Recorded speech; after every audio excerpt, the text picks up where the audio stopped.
여러분 안녕하십니까? 장유 흑행사입니다.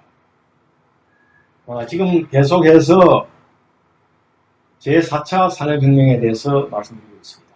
오늘은 그 세 번째로 노동력의 위기와 새로운 노동의 본질이라는 제목으로 말씀드리겠습니다. 여러분, 제4차 산업혁명의 시대에는 빠르게 발전하는 새로운 기술이 산업 분야와 직종의 구분 없이 모든 노동의 본질을 완전히 뒤바뀌어 놓게 한답니다. 첫째, 향후 10년에서 20년 사이에 미국 같은 경우에는 모든 직업의 약 47%가 자동화로 위험에 처할 수 있다고 합니다. 미국에서 노래가 하나 유행하면 우리나라까지 오는데 얼마나 걸립니까? 히트친 영화가 우리나라에 상영되는데 얼마나 걸립니까? 그러니까 우리도 전혀 다르지 않을 것입니다. 일자리만 없어지는 게 아니고 노동시장의 양극화가 또 예상됩니다. 고소득 전문직, 창의성을 요하는 직업 이런 거는 늘어나고 또 저소득 노무직도 늘어나겠지만 중간소득층의 단순 반복적 일자리는 크게 줄어들 것입니다. 둘째로는 기업과 근로자가 연결되는 방식이 바뀌고 있습니다. 여태까지는 기업이 근로자를 고용하는 식으로 근로관계가 이루어져 왔습니다. 그런데 과학기술의 발달과 함께 이 패러다임이 바뀌고 있습니다. 근로자가 지속적인 고용계약을 맺지 않고 독립적으로 일이 있을 때마다 고용되는 방식으로 빠르게 바뀌고 있습니다. 이 글은 클라우스 슈밥이 쓴 제4차 산업혁명이라는 책을 교재로 해서 요약하고 살을 입힌 것입니다. 자, 우선 오늘날 사람들이 일상으로 하고 있는 일자리들이 기계로 대체될 것이라는 점에 대해서 말씀드리겠습니다. 과학기술이 발달해서 기계가 사람을 대신하면 노동자들은 일자리를 잃게 됩니다. 그러나 한편으로는 새로운 직업이 창출되기도 합니다. 학자들은 일자리에 관한 우리의 미래를 두 가지 상반되는 관점에서 추측합니다. 하나는 노동자가 늘 해오던 일자리를 잃기는 하겠지만 그러나 새로운 일자리를 찾아갈 것이라는 관점. 새로운 일자리가 많이 생긴다는 거죠.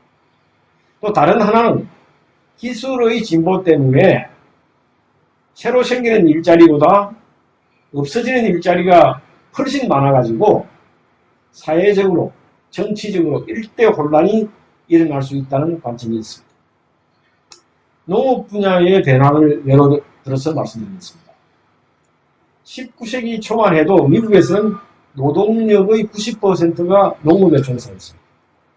그러나 현재는 농업 인구가 2%에 불과합니다. 우리나라도 60년대는 아마 농업 인구가 전체 인구의 90% 이상이었습니다. 근데 요즘은 아마 우리나라도 거의 비슷할 거예요. 다행히 장기적으로 볼 때는 비교적 매끄럽게 진행되어서 고질적 실업 사태는 막을 수 있었습니다. 근데 최근의 예를 또 하나 보도록 하죠. 앱이라는 거 있죠. 앱 경제 분야. 그러니까 앱이 생기면서 생긴 직업들을 이야기합니다. 이 앱을 개발한다는 직업은 2008년에 애플의 창업자 스티브 잡스가 외부 개발자에게 아이폰 애플리케이션 개발을 의뢰하기 전에는 없었던 직업입니다. 13년 전 이야기죠. 그런데 이 책이 쓰여진 2015년 중순에는 세계 앱 경제가 1000억 달러 이상의 수익을 냈습니다.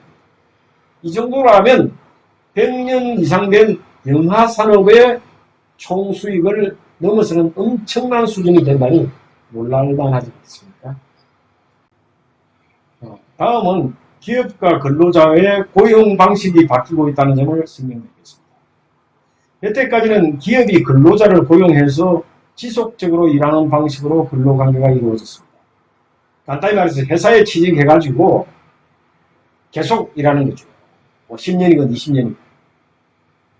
그러니까 장기적으로 고용되었으니까 고용의 안정성이 비교적 높았다고 보입니다. 그런데 과학기술의 발달과 함께 이 패러다임이 바뀌고 있습니다.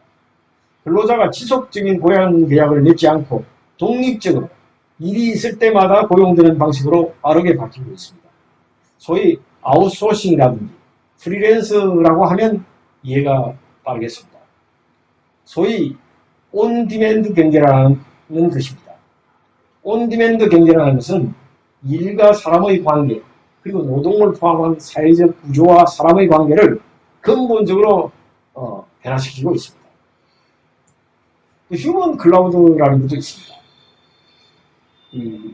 고용주가 인터넷상으로 사람들을 모아서 필요한 사람에게 공급하는 거죠. 전문직 활동은 구체적 업무와 개별적 프로젝트로 나누어져 가지고 세계 곳곳에 잠재 노동자가 등록된 가상의 클라우드에 업로드됩니다. 이렇게 되면 새로운 온디맨드 경제가 되어서 노동 제공자는 더 이상 전통적 의미의 피고용자가 아니고 특정 업무가 있을 적에 그때의 요청을 받아서 수행하는 독립형의 노동자가 되는 것입니다.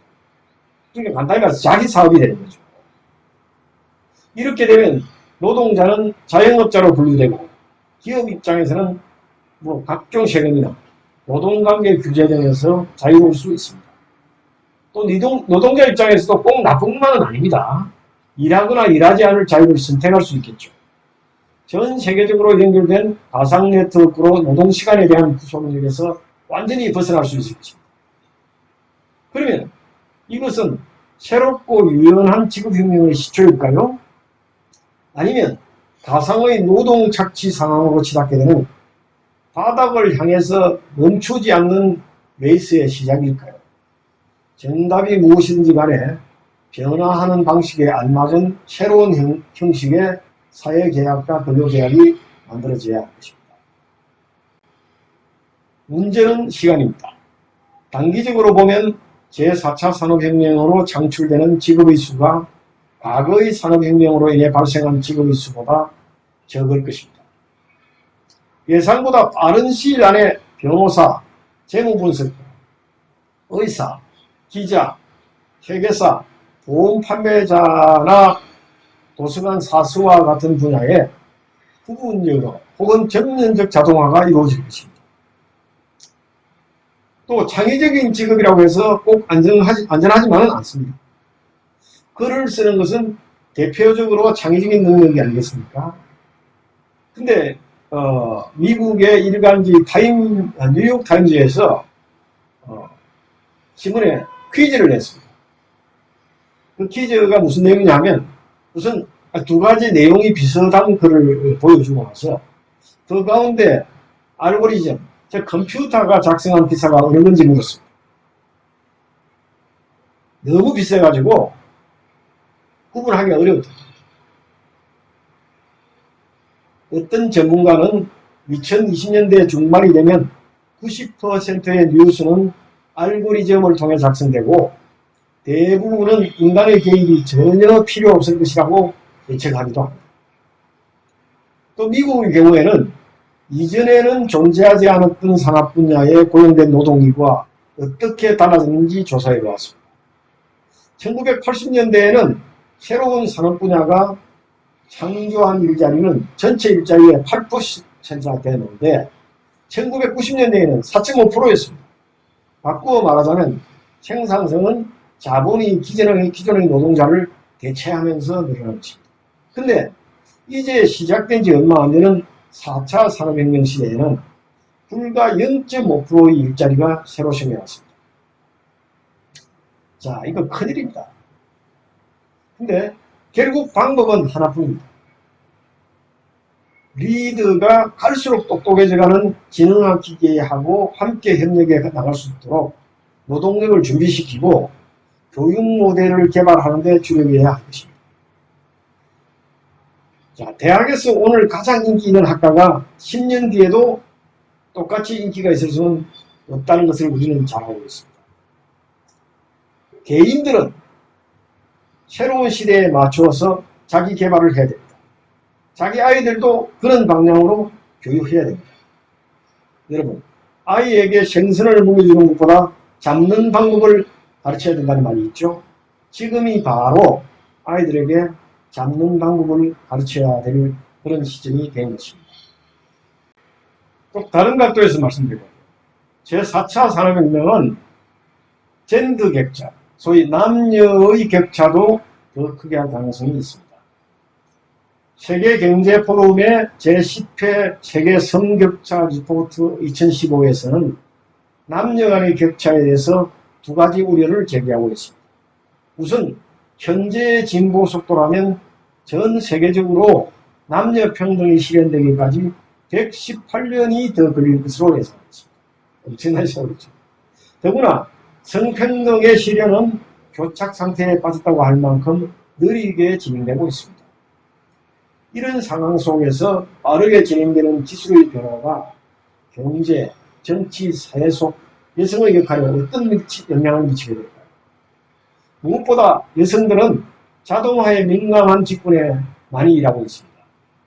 그러니까 자동화가 진행될수록